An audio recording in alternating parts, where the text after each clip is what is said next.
Oke, kita ke bangun ruang yang ketiga, yaitu ada prisma. Nah, di sini prisma itu nanti berbagai jenis namanya, tergantung sisi ya, tergantung bentuk sisi alas dan tutupnya. Jika sisi dan alasnya berbentuk segitiga, berarti namanya prisma segitiga.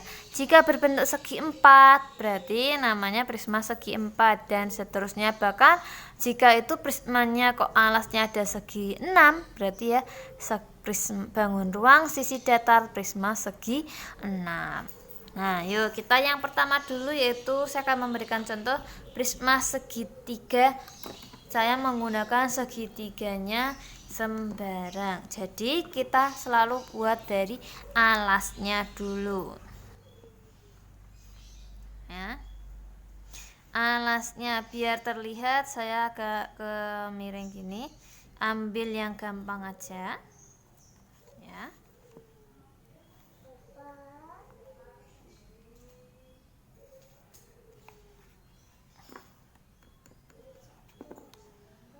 Kalau segitiganya siku-siku, berarti ya nanti salah satu sudutnya siku-siku. Jika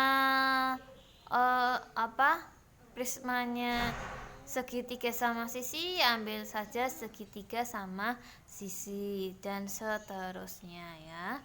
Nah, dari sini karena nanti ini tidak terlihat, kita buat putus-putus.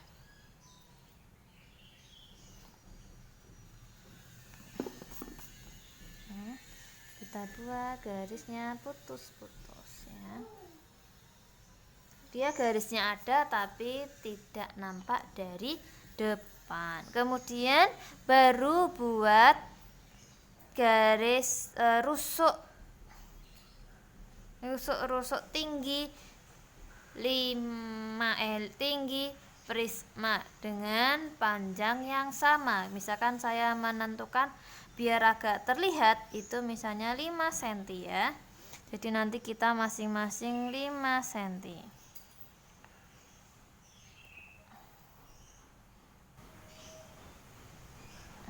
Ini agak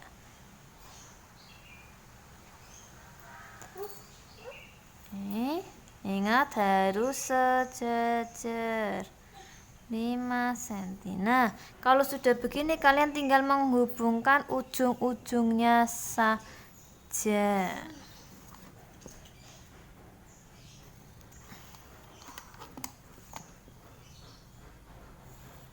Nah, jadilah prisma segitiga. Ini alasnya, ini tutupnya. Prismanya apa? Misalkan A, B, C, D, E, F. Nah, terus ya, tinggi prismanya adalah ini, alasnya adalah A, B, C, dan tutupnya D, E, F. Jelas?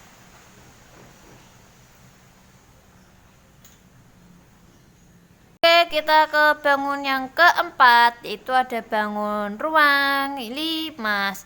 Sama dengan prisma, tapi kalau limas ujungnya itu lancip.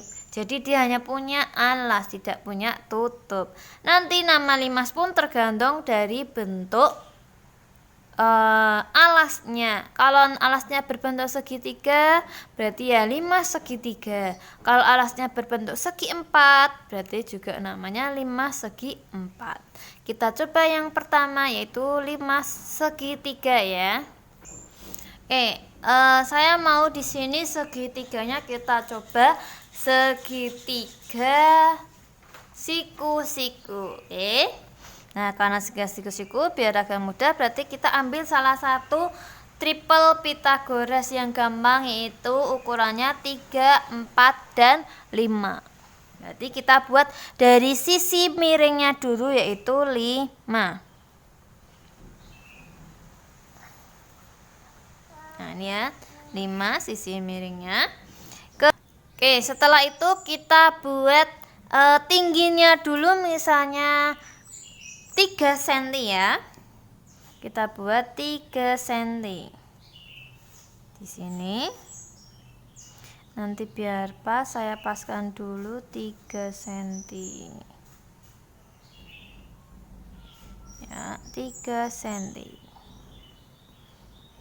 Oke, kemudian alasnya 4 cm. Ini kurang ke sini. 4 cm-nya itu kita buat 2 karena dia ibaratnya di belakang. Ya. Kemudian ini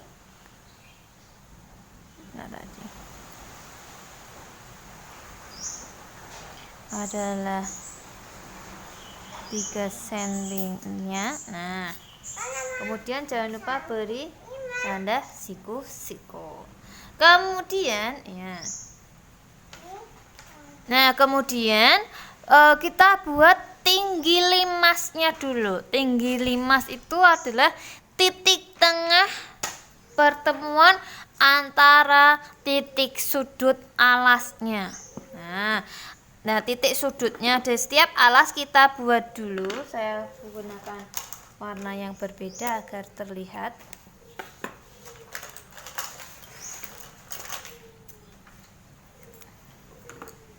Nih ya, harus tegak lurus dengan alasnya, dengan sisi yang ada di depannya.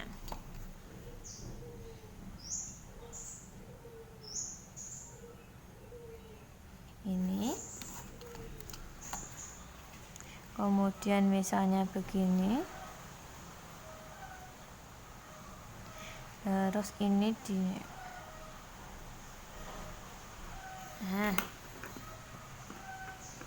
Nih, kita buat titik ke atasnya. Ini nanti agak ketutup ya. Ini agak saya serongkan. Misalnya ini gini, tapi sebenarnya enggak serong. Ya, kita misalnya di sini.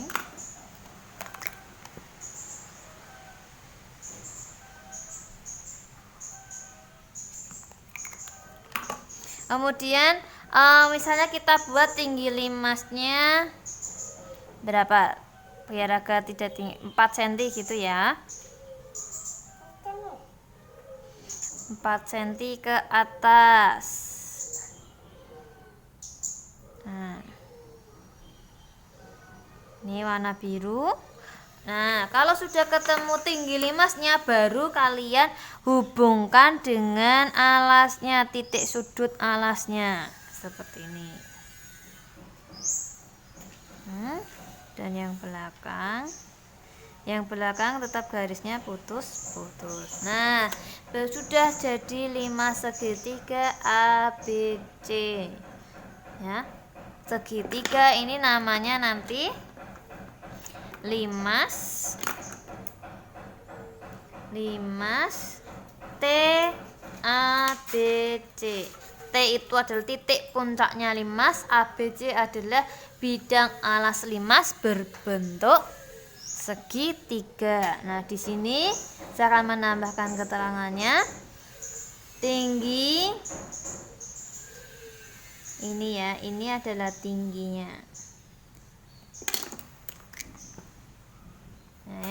Tinggi limas. Ini tadi sisi. Nah, kemudian tinggi sisi tegaknya itu adalah saya ambilkan yang di belakang. Sebentar diam dulu. Nah, ini harus tegak lurus dengan salah satu bidang. Ya, misalkan sini ada huruf D. Nah, kalau ini berarti tinggi sisi tegak TBC. Ya, sisi tegaknya dengan TD itu harus ya, TD itu harus tegak lurus dengan BC. Jelas kita. Oke, kita lanjut ke bangun ruang 5 segi 4. Cara menggambarnya. Ya. Segi 4 berarti persegi yang sisinya sama panjang. Saya ambil misalnya 4.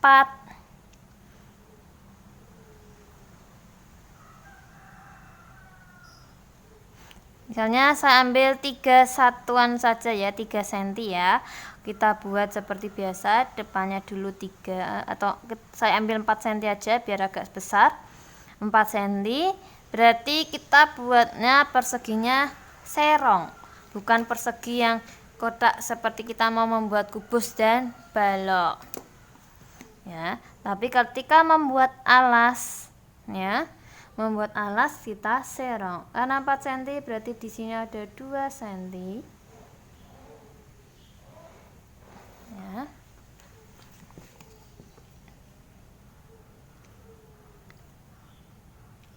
Di sini juga 2 cm. Nah, baru di sini ada 4 cm. Ini juga putus-putus.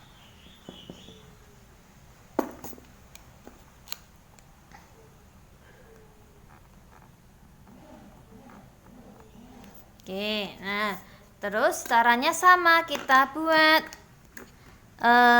titik tengah masing-masing, gambarnya diagonal sisinya ya pada alas.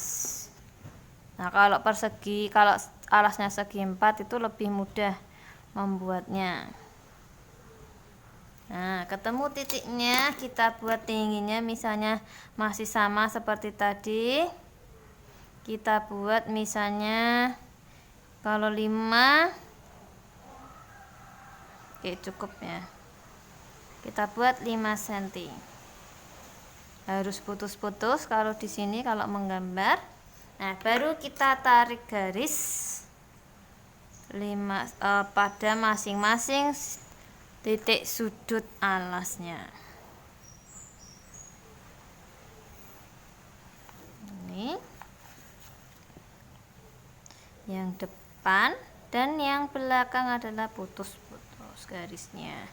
Garisnya ada tapi tidak nampak dari depan. Nah inilah jadilah 5 P, misalkan sini T P Q R S ya. Berarti di sini namanya 5 T P Q R S. Boleh memberikan nama yang lain. Sama seperti tadi, berarti yang biru ini ya, saya ini adalah tinggi 5. Nah, tinggi sisi tegaknya yang mana? Nah, tengah-tengah antara peki. Nih ya.